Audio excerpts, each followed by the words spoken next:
Welcome to the Screenplay Lab. I'm your host, Jeff Barker. I'm a screenwriter, and on this podcast, we study and appreciate the standalone beauty of the screenplay as an independent literary piece, not just a blueprint for the film.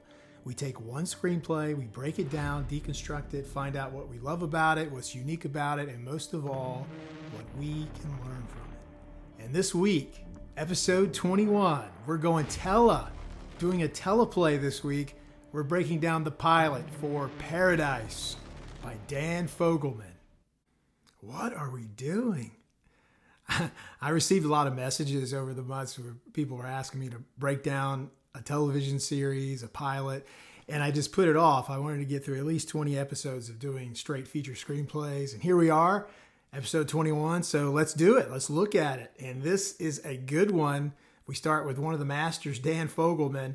And Paradise is this 2025 1-hour series on Hulu. You've probably seen it. If you haven't, you've definitely heard about it. It's a character-driven drama, political thriller, sci-fi, whodunit, murder mystery. I need you to do exactly what I ask right now.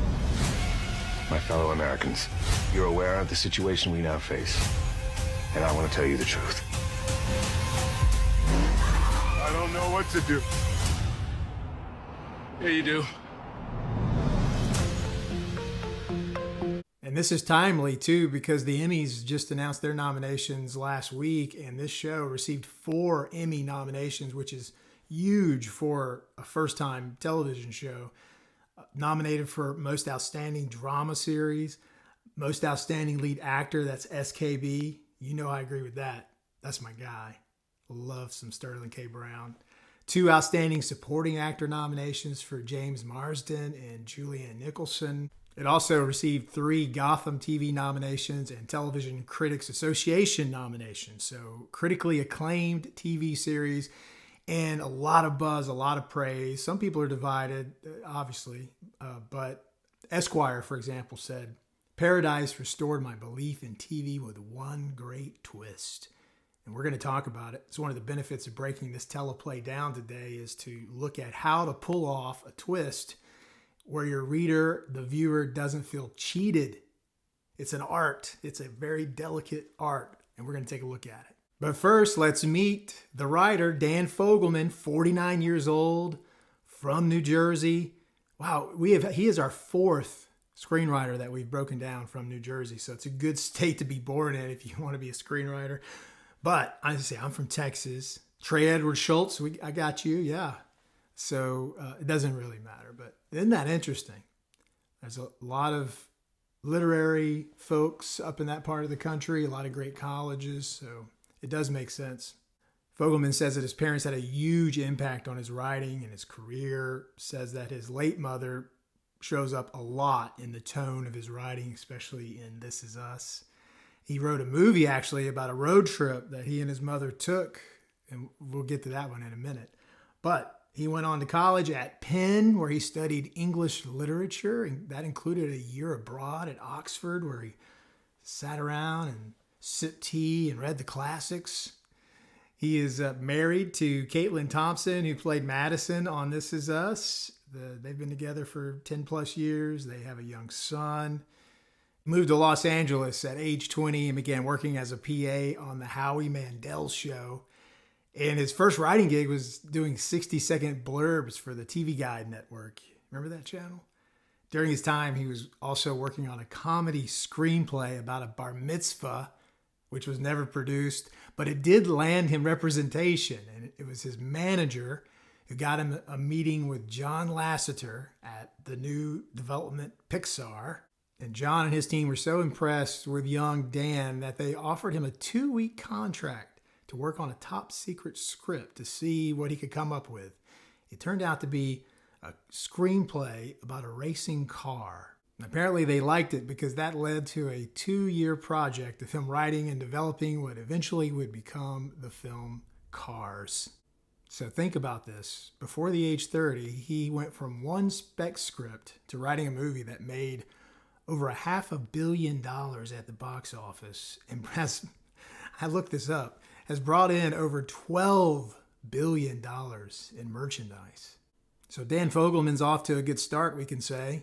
And that led to a 2007 screenplay that he wrote called Fred Claus, which was his first live action. It was a comedy starring Vince Vaughn.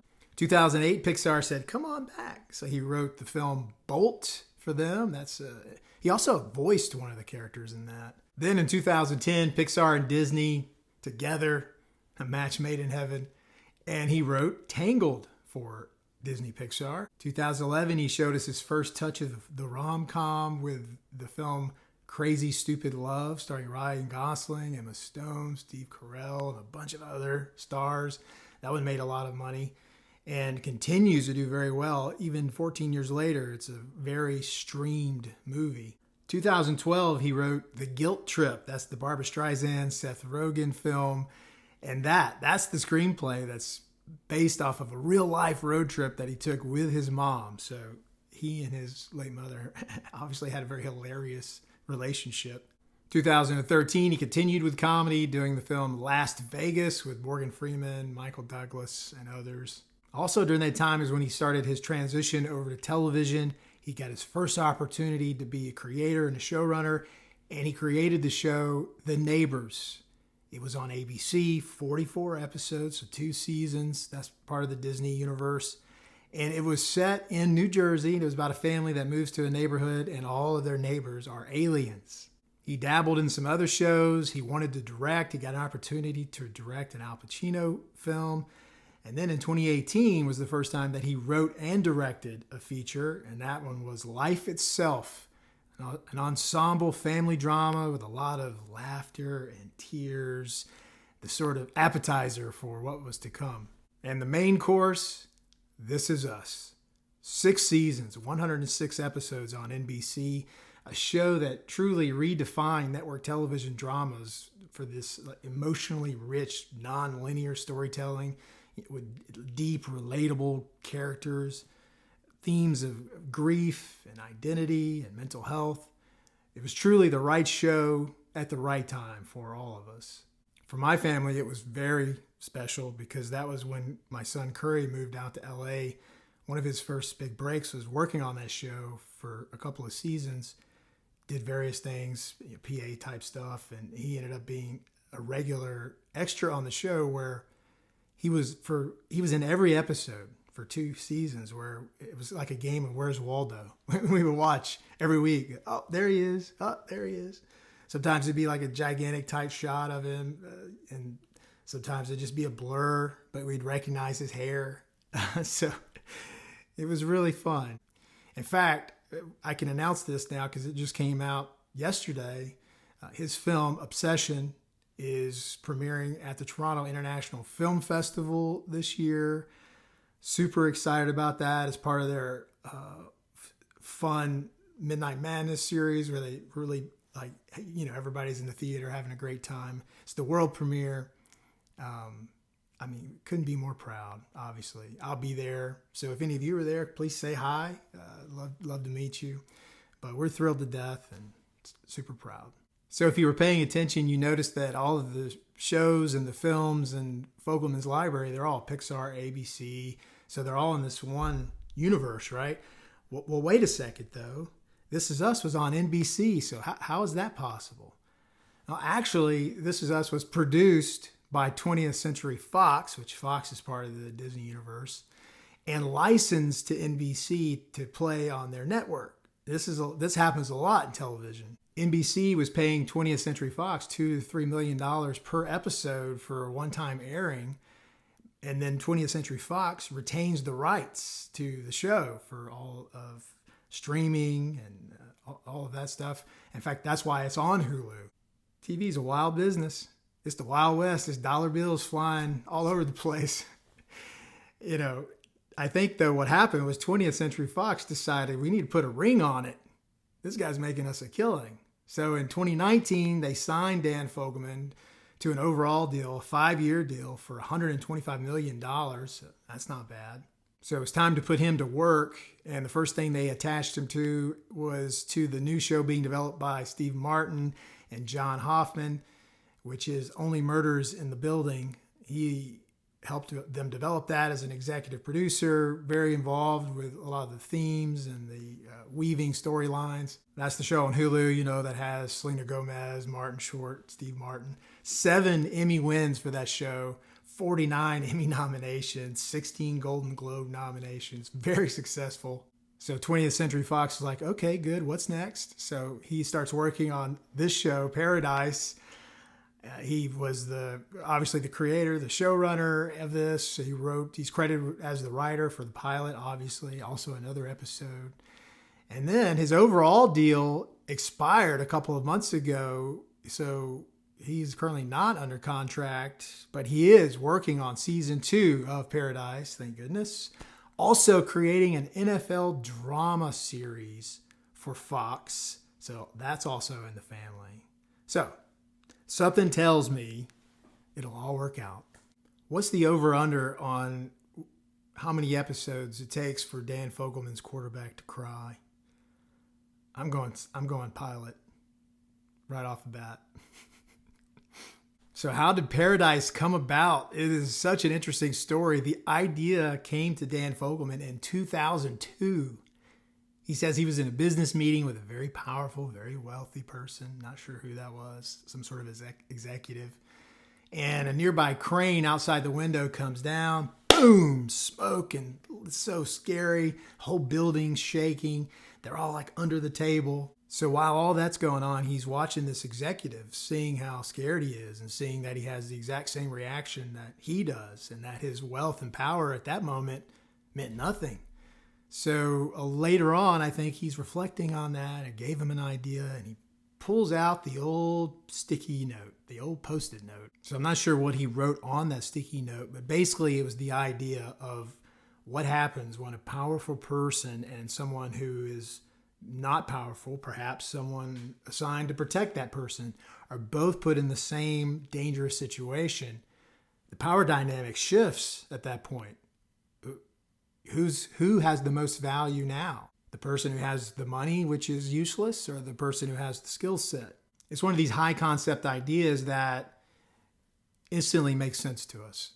Maybe we weren't consciously thinking this idea, but okay, yeah, I get that. That is something we can all relate to.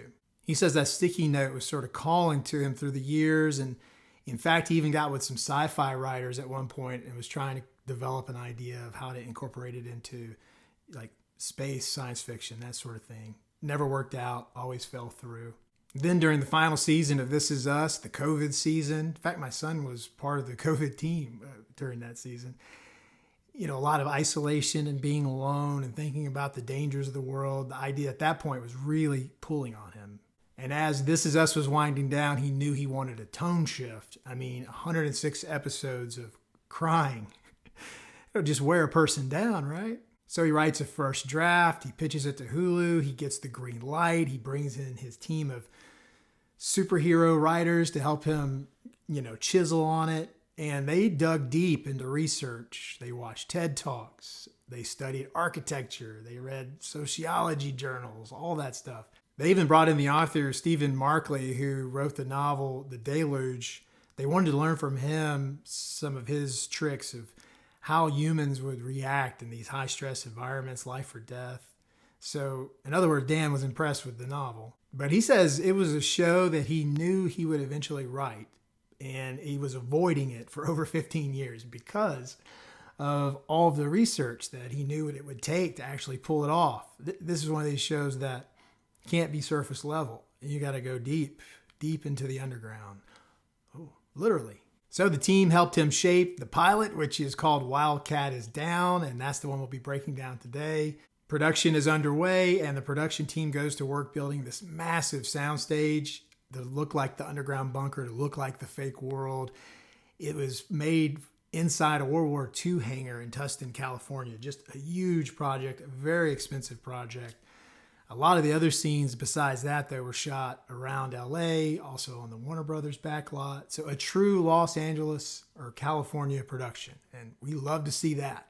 Fogelman's This Is Us star, Sterling K. Brown, my guy.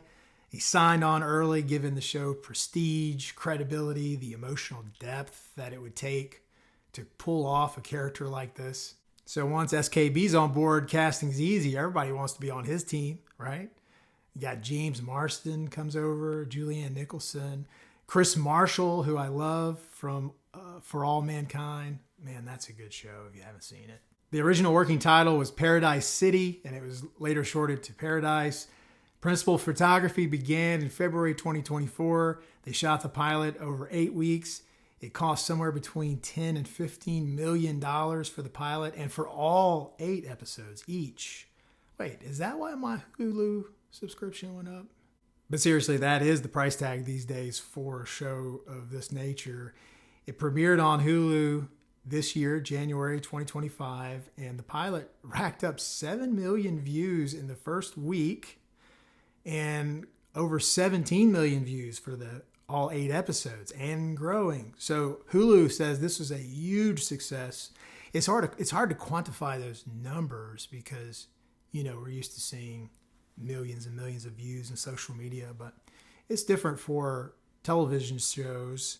The bottom line is Hulu is very, very happy with the success of this show, and they want many more seasons, and season 2 is greenlit right away. So a lot of success here. All right, let's look at the log line. And for TV, you have the log line of the show and you have the log line of the episode. The show log line is a tranquil community of the world's most prominent individuals explodes when a shocking murder occurs and a high-stakes investigation unfolds. And the log line for the episode, the pilot, Wildcat is Down, is it's just another day in paradise until Agent Xavier Collins discovers one of the world's most powerful individuals has been viciously murdered. And here's my go at it. The most powerful man in the world is murdered, and for the man who was supposed to protect him, paradise just became a very dangerous place. Screenplay statistics, or I should say teleplay statistics here. 55 pages, 41 scenes, runtime of 48 minutes. That's 1 minute and 8 seconds per page, and 1 scene every 1 1/3 page. So the math's a little differently for the teleplay. Now for formatting, mechanics, and style, and this is the part of the podcast where we look at the script and see what is unique about the actual writing on the page, the formatting, because everyone does it different. Everyone speaks the same language, but with a different dialect. That's a good way to think about it. Dan Fogelman and his team make some choices here about the script. So the first thing we want to look at is the scene headings. They use days on every single scene heading to indicate where we are in the story because there's a lot of jumping back and forth different time periods. And they do it on every scene heading. There's no mini slugs. It's a full heading every time, and every time it tells you day 1, day 0. And then when we go back in time, it'll tell you day 1, 2, 3, or 4. Now, it took me a second to figure it out. These are not chronological days. Like day 2 is not the day after day 1. Day 2, in this case, is the second day that exists in this world in this flashback period. So in the 4-year flashback period, this is the second day that we're showing you. Then the third day, which is like a month later, is not the day after day 2. It is the third day in this flashback. So I'm guessing if they had to go back in other seasons, maybe they do a 2.5, 2.2, or maybe just in a new script it's not necessary. I don't know. But once you figured that out reading the script, it actually made understanding it a lot easier. The white space here is tremendous. The action lines just go, go, go. You can see here on page 1, there's not a single paragraph over 2 lines. Now, some of the dialogue gets long because Fogelman's known for characters that have a lot to say. But when we get to the action lines, it's really broken up. And in fact, it's done more so sort of how I write by the beats. So it's not just a paragraph of information between dialogue. It's like each beat is sort of like a setup, a shot, so you can see how it may look cinematically. The way they format phone conversations is very simple, very clean, and a great example for all writers. They just use the intercut. And this is common. This is not like groundbreaking stuff, but it's just a great example of how to simplify. We see here on page 38, 39, a conversation between Xavier and his daughter, Presley. There are 2 locations, and it just simply says in one action line, we intercut with his daughter, Presley, at school. Then the conversation continues regularly. Presley has something to say, Xavier has something to say, back and forth. So you don't overcomplicate it by creating these multiple scenes and going back and forth between the scenes. And even when they describe the action of the actor and what's taking place, they don't dwell on where they are. They just say, hey, Xavier sinks, and, his reaction to what Presley said here on the bottom of 38. It doesn't matter where he's at. You know already where he's at. So it's a good example of a way to do a telephone conversation. Fogelman and his team are very fond of the parenthetical. It's used a lot, almost on every piece of dialogue to tell you all the ways that you would use a parenthetical: actor intentions, blocking, pacing, information you need to know. Just a quick example on 15, we see here Cal's talking. They use then a lot instead of beat, not exclusively, but to let you know that the person has paused for a second to reflect, or change the pace of the conversation. Here we have Cal doing Xavier, meaning he's imitating Xavier, and then back to himself. We got the then again. So throughout the screenplay or the teleplay, a lot of parentheticals. So there are two schools of thought here, obviously, right? One side says, hey, you need to write your dialogue good enough, clear enough that you don't need all that. It's obvious how they're delivering the line. And on the other hand, it's like, well, we want to be very clear that everyone who's creating this film or this show knows exactly what's going on. And then the truth is always somewhere in the middle, trying to find the right balance. The main thing is that everything is clear, that the actors feel like they can contribute and bring this person to life, and they're not being overly handheld. Dan Fogelman double spaces after every period at the end of a sentence. So we've talked about this before. It can actually be a good tool for dialogue to help the actors, where it's very clear, that breaks up the dialogue, makes it easier to read, easier to study. Jesse Eisenberg does that in his screenplays. We looked at that when we studied A Real Pain. But this is the first time I've seen it in action lines. So it's just like throughout the entire script, if the sentence is over, tap, tap, and then we keep going. Throw back to the old typewriter days. Of course, he's my age, so he probably did take typing in high school. We were the last group to do that. Of course, I grew up Southeast Texas. Maybe everyone else moved on before we did. I don't know.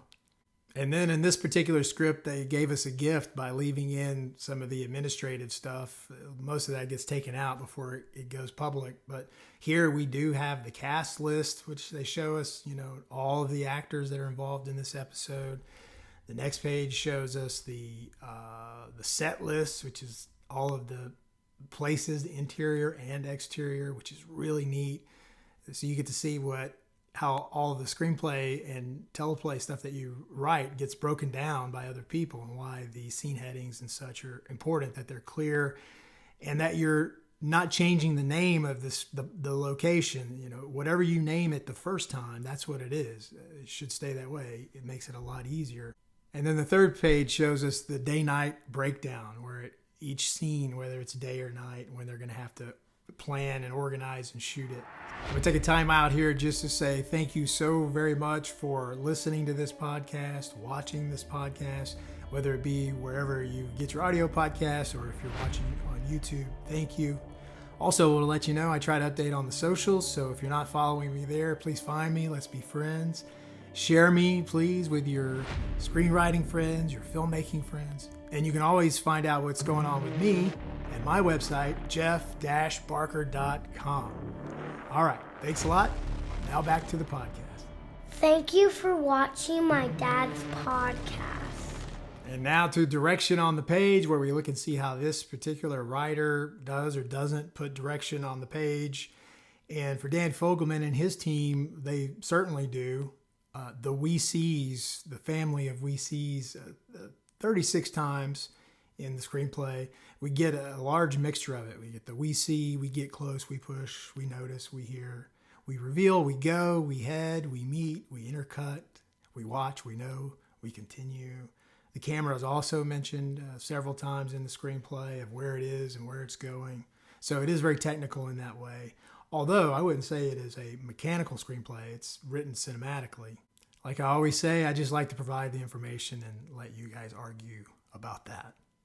But now we go to the fun part, the writing on the page. And boy, there's some good writing here. You can see why he was a blue chip prospect right out of Penn.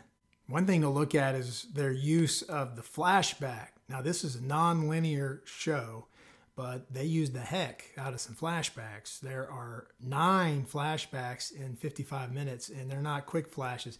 There is a series of 3 quick flashes. I didn't even count those. So if you wanted to, you could say 12 flashbacks. But we go 6 times to 4 years previous. And that time, those flashbacks are given to us to show the relationship being set up between Xavier and the president, and also understanding how Xavier and his kids ended up in the underground bunker. And then there's also the flashbacks. 3 times we flash back to day 0, with day 1 being the actual real time of what's going on in the world. Day 0 is the day before, and we go back 3 times to look at that and see what happened. And that's through Xavier's perspective of what happened on that day, and we're just being fed that a little bit at a time. So tremendous craft here of taking a story, chopping it up, and figuring out the best way to present it on a platter, and that's what's going on. This is one of the things that Fogelman's very, very good at. If you watch This Is Us, like I did, that whole show for over 100 episodes is getting a little bit here, a little bit there, and then by the end you have the full picture. And I'm guessing when Dan Fogelman went to Penn and studied literature and creative writing, one of those classes they said, you never start a story with someone waking up in the morning. That is number 1 sin, no. But the Dan Fogelman School of Writing said, forget that. I can do whatever I want. So this tremendous Emmy-nominated show begins with eyes opening up in bed, and we're starting our day, and we're slowly, get ready for the day, one baby step at a time. When we dive into page 1, rather than getting a snazzy little paragraph about this main character that tells us his internal struggles and all that, we actually learn about this character over a page and a quarter. That is your character introduction. We learn about Xavier with 3 quick setups. It begins in the bed, then in the closet, and then in the kitchen. And if you go through this line by line, you will see that, my goodness, you talk about show, don't tell. There's no words, so there's no telling, right? But we learn so much about this character in a short amount of time. So I'm going to tell you just in this 1.25 pages here what we learn. We learn that he goes by X. He doesn't have many friends. Someone is missing in the bed that he cares about. He's very unhappy. He wears a weird Fitbit type thing that we don't know what that is. He gets up early, so he's very disciplined. He wears a short, sharp suit. He dresses nicely, but it looks like a uniform because that's all he's got in his closet pretty much. He works out in the morning. Again, very disciplined. He's also ripped, so disciplined. He has a nasty scar on his shoulder. That's probably important. He's a responsible parent, making the school lunches for his kids. He's a loving parent, leaving these cute notes. He's funny because the notes are almost laugh out loud funny because of how corny and dad jokey they are. His kids are obviously old enough to be left alone because he leaves and goes for a jog, right? And he feels guilty. This is the most important one. The look on his face when he smiles, how he shuts that down. Like he feels guilty about being happy. So obviously there's a fresh wound there, and he is not ready to accept any sort of happiness in his life. We learn all that very quickly as this person wakes up in the morning and goes through his morning routine. So don't tell your writing professor about this. They'll be very upset. So it got me wondering, was this just a one-time thing because it's Xavier, the main character that we're going to be following for multiple seasons? Well, probably for that page and a quarter, but it is a technique that they use to introduce other characters as well. In fact, when Cal Bradford, the president, is being introduced, there's no paragraph that tells you, how great he is and what he's thinking. We learn about him through Xavier's perspective before we even see Cal Bradford. Very clever. It says here in the teleplay that, he is walking around looking at the photos of a handsome man. He's in his late 40s to 50s here, hard to tell, tall, slim, extremely handsome. This is Cal Bradford. In one of the pictures, he's shaking hands with the Pope. In another, he's laughing with Bruce Springsteen and Bono. In another, he's being sworn in as President of the United States because he once was. So remember, we didn't know this at this point. We just know he's in a nice house and with a very powerful person. Fogelman and his team make the choice to speak to the reader in these asides. We've seen quite a bit of this recently in the screenplays that we've broken down. They do it for two reasons. One for clarification and one for suspense, which is the more interesting of the two and something you don't see as much.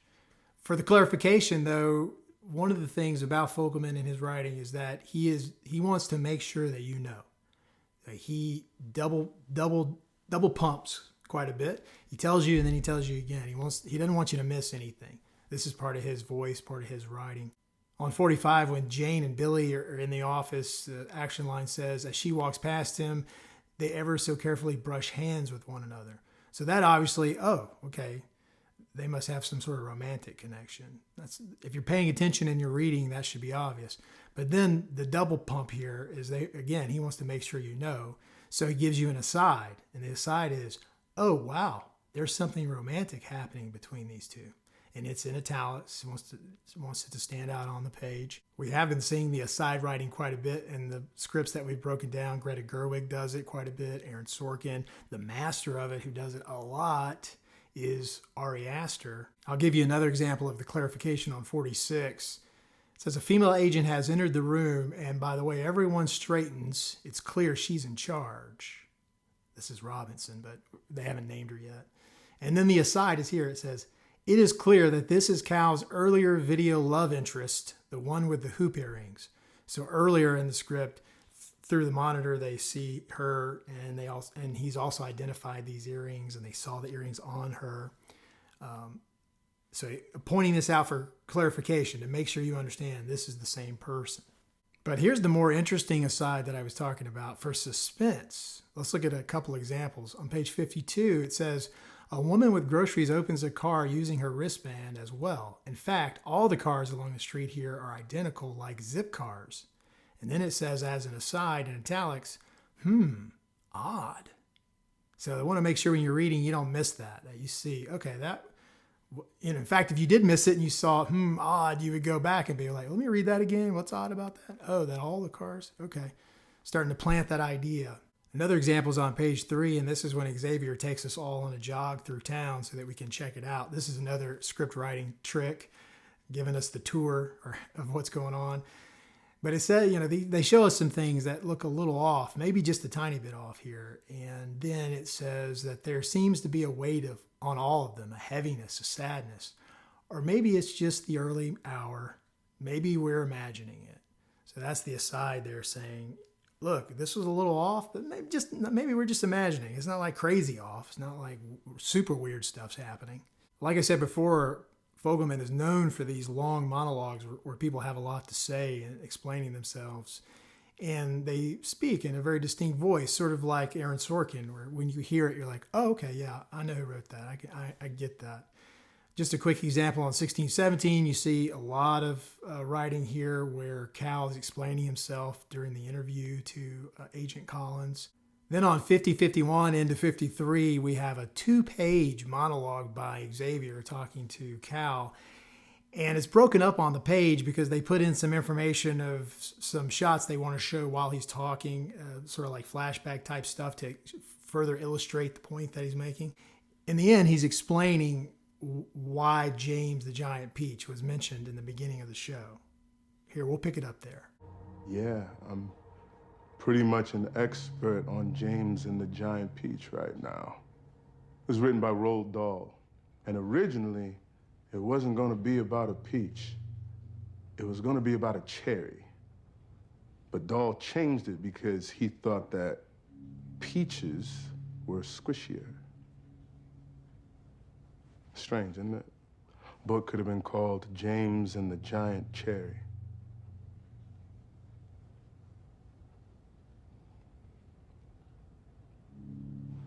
Sometimes I lie in bed staring at the ceiling, wondering if my wife would have wanted to name our son James if the book were about a giant cherry and not a giant peach. But I'll never know. Obviously, I can't ask her.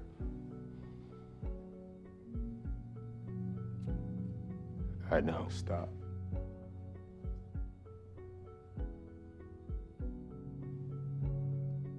You want to know if I'll forgive you? I'll forgive you when I can sleep again. And I'll sleep again when you're dead.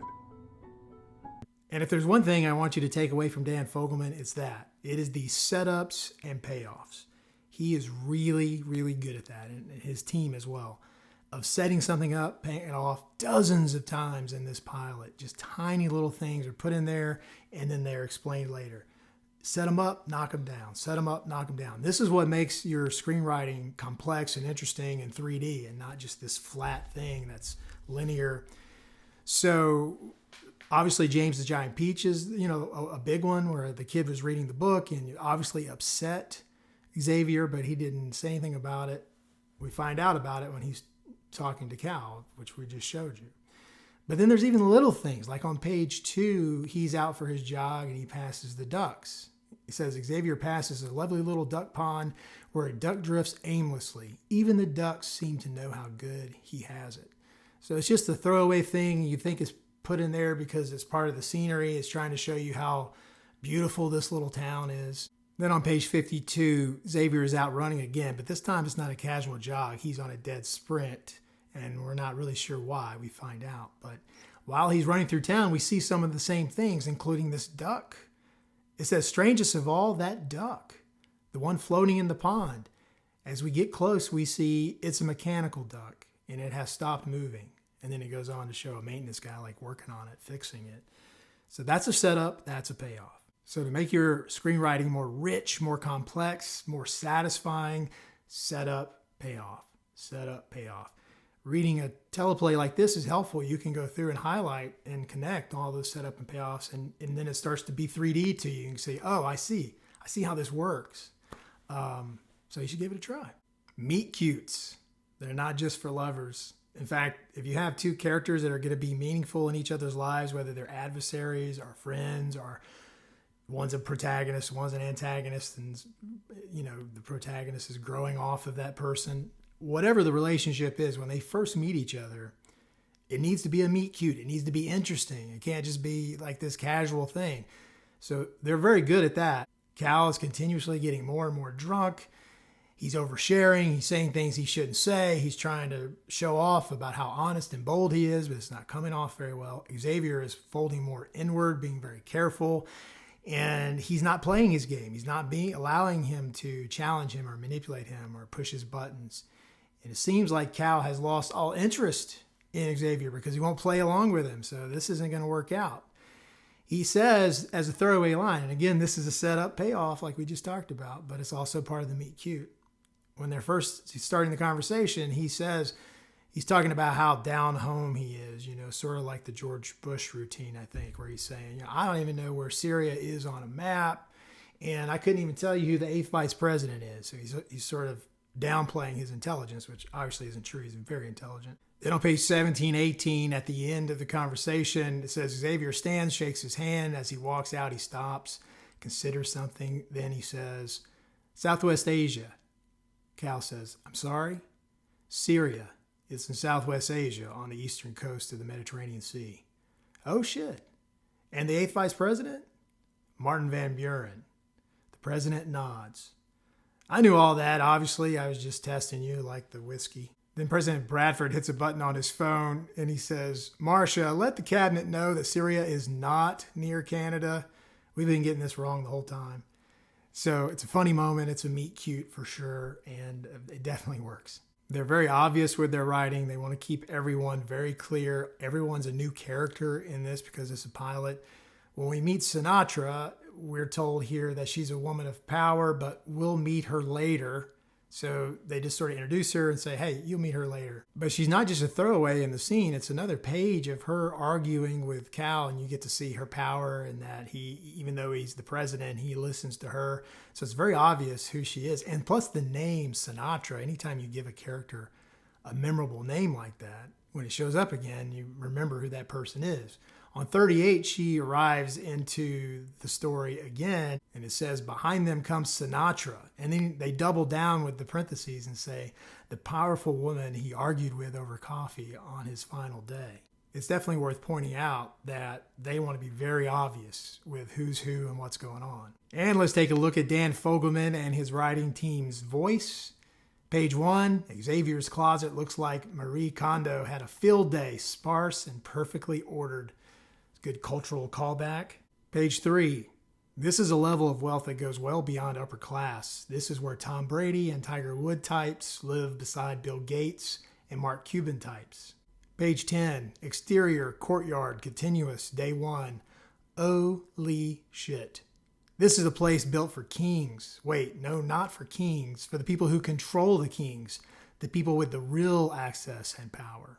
And Dan Fogelman is known for mixing his love of music into his shows. Think about if you watch This Is Us, and every episode had some pop song, like modern music set to the show. And it was, I mean, really that goes back to, you think about Grey's Anatomy is the first I remember doing that. I don't know if they were or not, but it's very prominent in what Dan Fogelman creates. On page 50, it says, Q song, a haunting acoustic cover of Paradise City. And we all know what song that is, and it ties in with the name of the show, Paradise. In fact, it was originally Paradise City. And not only does he say that, but it's layered throughout the rest of the action lines as we're starting to wrap things up. You know, it's got in there the lyrics from the song. We've got where the grass is green and the girls are pretty, ... Then it says, oh, won't you please take me home, which has a double meaning. And this is truly one of the best twists to a modern day television series. I mean, tremendous. And the people who love this show is because this twist blew their socks off. You think you're getting one thing with this political thriller, and then you find out in the last few seconds of the pilot, oh, that's not even what this show's about. I mean, it is, but it's not. Page 55, this is what it looks like on the page. It says Xavier looks up at the sun. As he does, the camera begins to rise up into the sky until we actually approach that sun. But it's not the sun. It's just a massive light surrounded by mechanical equipment, vents, and topped by essentially a roof made of a giant curved plasma screen. The top of this underground world. We reverse, looking back down on this underground city, this man-made paradise. Xavier is just a speck down below now, a speck looking up at a sun that isn't really the sun. Again, hammering home a point is something they're very good at. The camera dives back down now, and we land tight on Xavier's face. He's breathing heavy from the run, but his expression betrays nothing.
Xavier simply turns and heads up his front lawn towards his house. His neighbor Carl is also heading up his lawn. Carl says, "Told you it would warm up." Xavier nods and repeats, "Always does." Xavier continues up his front lawn. He stops only to pick up his son's bike, once again lying on its side on the lawn. Obviously an epic twist, but they come back down to the ground to give you two more payoffs. There's two more setup payoffs here. Carl, first of all, was early in the script. They had this exact same conversation where he says it's going to warm up. Now we realize he knew it was going to warm up, not because he understands the weather, but because he knows he's inside and they're going to adjust the temperature. But there's one more setup and payoff, and that's him picking up the bike, because he did that earlier. And they're coming back down. They took us up to the top of this thing to reveal it. They could have just left there and been like, oh, but no, they come back down because they want to make sure that when we leave this episode, we know this is a character-driven story. Yes, this is really cool that we just blew your socks off, but really, let's look at Xavier. And here's one more setup payoff to remind you who he is. He is a dad. He is alone, raising these kids, and someone's got to pick up the bike. And that's what he does. But here's the thing. If you're going to have a twist, you absolutely have to give clues along the way. I know it hurts. There's this instinct where you want to blow someone's socks off with this thing that they didn't see coming, and you're afraid if you give anything away earlier in the script, they're going to figure it out. But you have to, because if you don't, you're just pulling the rug out from underneath the reader. Everyone likes to be fooled as long as it was done fairly. They may not have solved the clues, but they want to look back and see that they could have. And if you're not providing that, you're just doing a magic trick. And nobody likes magic tricks in writing. So if you have a plan for a big twist, you got to go back and sprinkle in clues. And if some smart people figure it out, well, that's good. That's okay.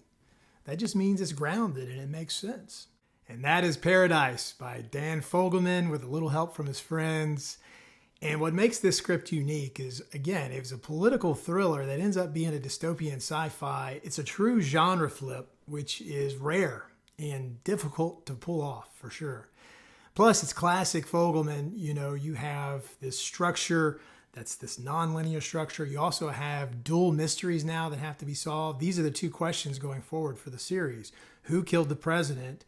And what happened to the real world? How'd they all end up in this strange place? Those two questions anchor the whole rest of the show. And as any good pilot does, you have to introduce those questions early. And these deep personal themes, like most of his work, these broken families and dead spouses and wounded kids and broken marriages and affairs and all that stuff that makes us cry. Fuel for the tears. Thanks for watching. Please subscribe, comment, like, all that stuff. You can find me on my website to see what's going on in my world, jeff-barker.com. Also, follow me on the socials so we can be friends. Speaking of, share me with your friends, your screenwriting friends, your filmmaking friends. Let's make some connections. All right. I'll see you next time. Thank you for watching my dad's podcast.